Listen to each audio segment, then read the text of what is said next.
अरे भाई, तुम तो बहुत उदास नजर आ रहे हो, क्या हुआ?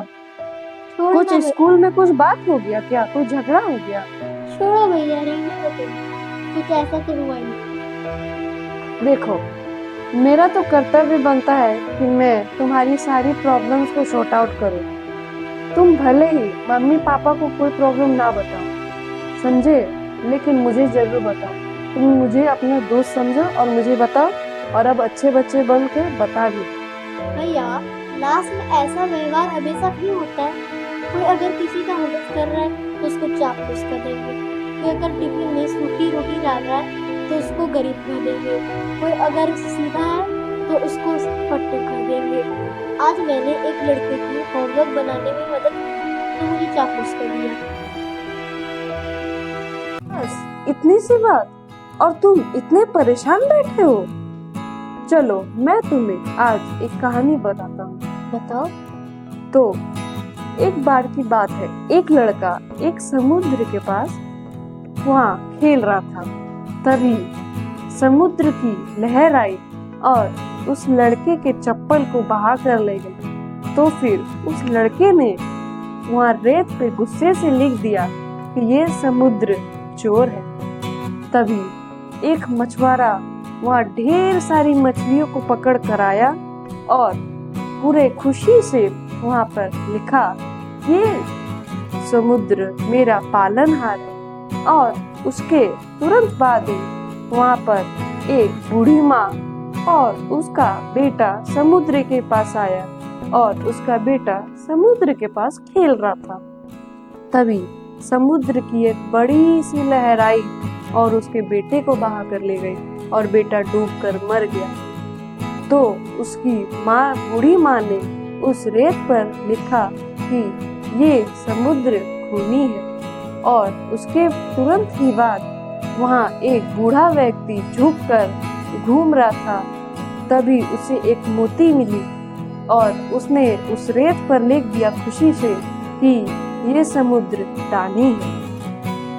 फिर एक समुद्र की बहुत बड़ी सी लहर आती है और वहाँ पे लिखी हुई सारी की सारी लाइनें मिट जाती है।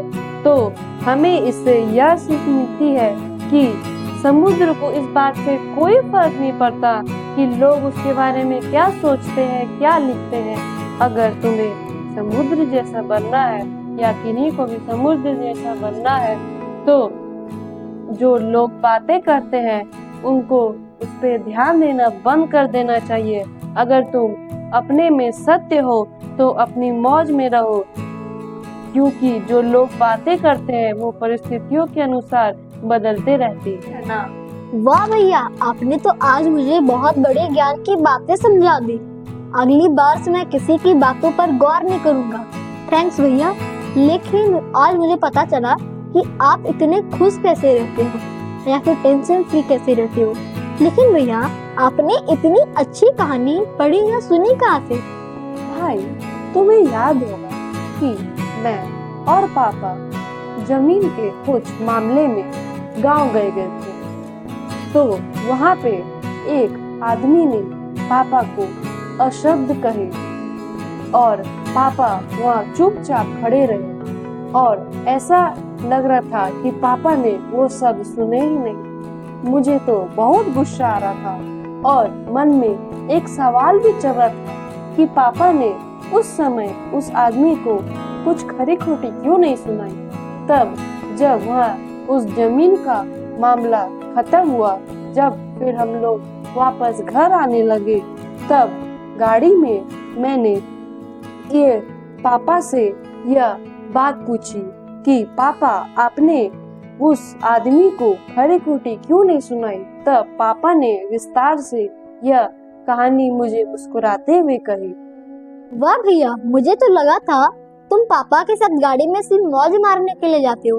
अभी पता चला कि तुम वहाँ पे जाके नैतिक बातें भी सीखते हो। अब से मैं भी जाऊंगा।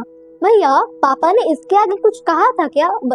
मुझे तो बताओ। हाँ निस, पापा ने आगे भी कहा, बेटा, ईगो किस बात का?